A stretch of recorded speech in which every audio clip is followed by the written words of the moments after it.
guys to another episode of Tales of Middle-earth, and you're here with me, Adam, your channel host, and today we are carrying on with the second part of our Constructing Lake Town video. I want to say series, but it's not really series, but it's more like vlogs as to the progress that I've been making with the Lake Town board. So I've been off this week. It's currently Saturday, I think the 25th, November, maybe 24th, I'm not sure, but it's Saturday, and I have some time, so I'm filming this vlog and covering the rest of the work that I've been doing on my Lake Town board.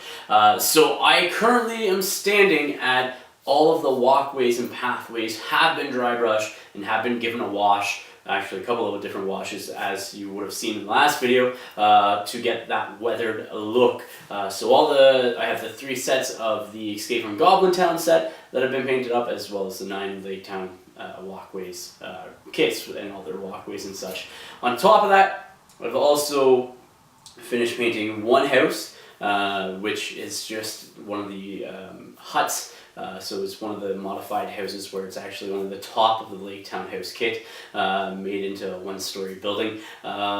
As well, I also added some snow effects onto one of the walkways just to see what it looks like. I'll show you that. And I came up with an idea to actually make the ice flows for the board. So let's take it down to the board. I'll show you what it looks like.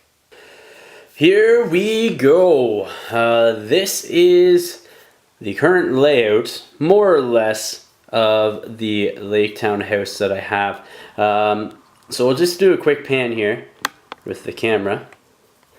So that's the one Lake Town house, or the shack, that I painted up. I'll do a closer view for it. And then going over to this side here, all the way over. So that is the coverage of the current Lake Town board that I have. It's pretty well covered between the Goblin Town kits as well as the Lake Town kits for the terrain. It's really good. So I'm satisfied with all the different walkways and everything else that I have here.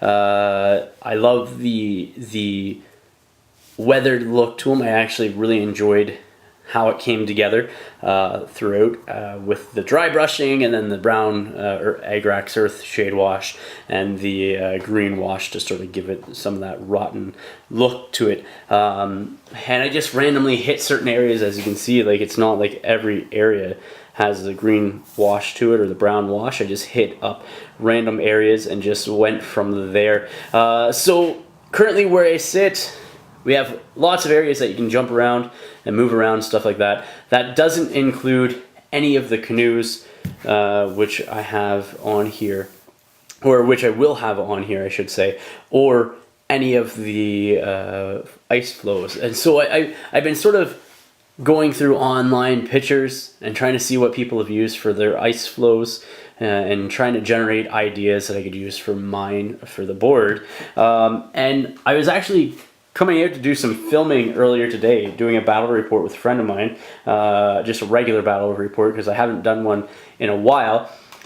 And so as I was bringing some of my stuff from my house before we got here back to my man cave where I do all my filming, and my wife has graciously allowed me to set up my shop, so to speak, back in my back garage, I saw that we had a broken Tupperware container, probably like a 4-gallon Tupperware container, that my son broke when we were stacking wood for our wood stove in the house, because it's almost, well, winter is upon us.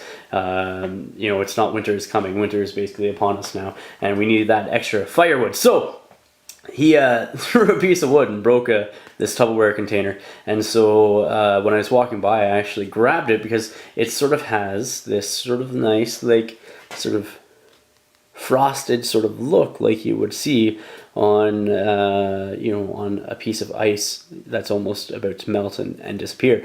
So this is a very large example, and I might have to hit it with some like dull sort of spray or something like that, but this is what I'm thinking I'm going to be using for my ice flows. So I'm going to shape them, I'm going to get any sharp edges that I find off them, sort of like that one there, and I'm gonna break them up into smaller bits. I got a ton of this stuff, and so that will be the ice that you can jump across, and then it will move or whatever, and go from there. So I really like that idea. Cost me next to nothing. Well, that's not true. We had to buy the Tupperware container, storage container, really, because yeah, and that's it. And it was like $5. But now that it's broken, it was just being recycled, and so I was like, well, I'm gonna put it to good use. So that's gonna be my ice flows, which is really, really, really cool, and it saves the plastic going into recycling and stuff like that. So houses, I do have a house here that is done. So this is the shack that I was painting up.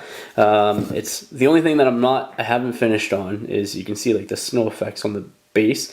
Again, it's that Vallejo stuff that I showed in the last video, as well as on this walkway as well. You can see that I have it sitting on top of the poles and stuff like that. So that stuff there.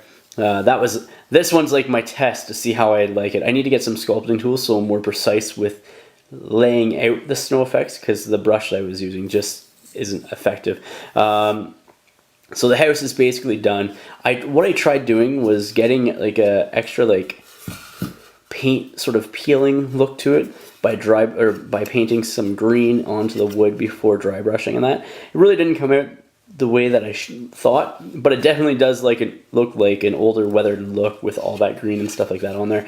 So what I'm gonna probably try next, instead of painting it on and then dry brushing over top, I might take like a sponge and sponge it on so it doesn't come on in straight lines and stuff like that. It's only certain areas, and then that will be done after I'm done dry brushing the other house. I'm not sure exactly how to get the weathered paint or paint peeling type look. If you guys have any suggestions, definitely throw them in the comments below, because any ideas would help. So besides that, I'm going to do the snow on the roof, along the center and the sides on the shingles and stuff like that, and anywhere else that it would naturally pile up, and I'll call that shack done. And so that is that.